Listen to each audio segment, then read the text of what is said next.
At this time, the program calls for a video by Vice President Joe Biden, and then we will hear from our own Congressman Al Green, then our own Congresswoman Sheila Jackson Lee, and then finally the mayor of this fine city, Mayor Sylvester Turner, in that order. God bless you. Hello, everyone, on this day of prayer, where we try to understand God's plan in our pain. To George's family and friends, Jill and I know the deep hole in your hearts when you bury a piece of your soul deep in this earth. As I've said to you privately, we know you will never feel the same again. For most people, the numbness you feel now will slowly turn day after day, season after season into purpose through the memory of the one they lost. But for you, that day has come before you can fully grieve. And unlike most, you must grieve in public. And it's a burden that is now your purpose to change the world for the better in the name of George Floyd. Like so many others, I've watched with awe as you summon the absolute courage to channel God's grace and show the good man George was. To stir justice too long dormant, to move millions to act peacefully and purposefully. But among all the people around the world who feel connected to this tragedy are the ones who lost something that can never ever be replaced. To George's children and grandchild, I know you miss your dad and your granddad. Little Gianna, as I said to you when I saw you yesterday, you're so brave. Daddy's looking down, he's so proud of you. I know you missed that bear hug that only he could give. The pure joy riding on his shoulders so you could touch the sky.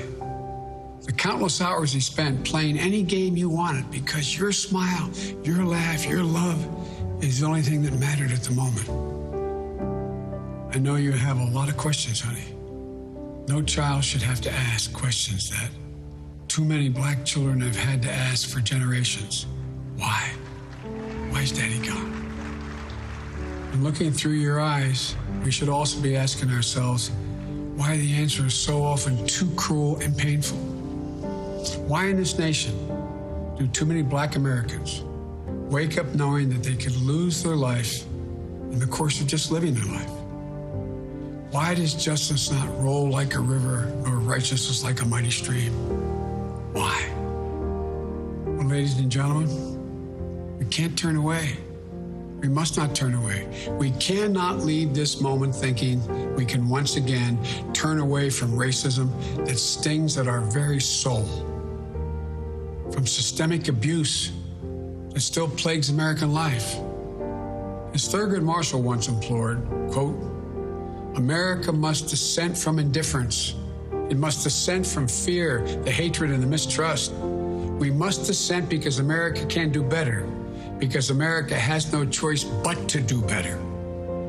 I grew up with Catholic social doctrine, which taught me that faith without works is dead, and you will know us by what we do. Ladies and gentlemen, we've got to deal with the denial and the promise of this nation to so many people for so long. It's about who we are, what we believe, and maybe most importantly, who we want to be, to ensure that all men and women are not only created equal, but are treated equally.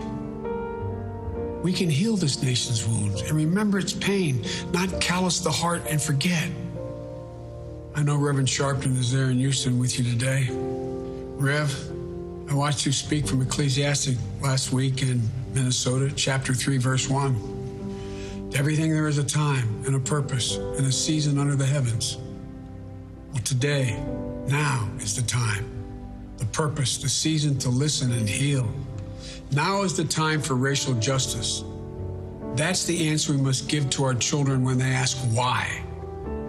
Because when there is justice for George Floyd, we will truly be on our way to racial justice in America. And then, as you said, Gianna, your daddy will have changed the world. May God be with you, George Floyd, and your family.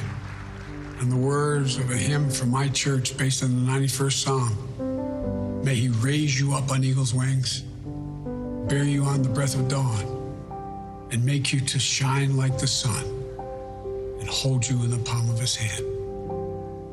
God bless you all. God bless you all.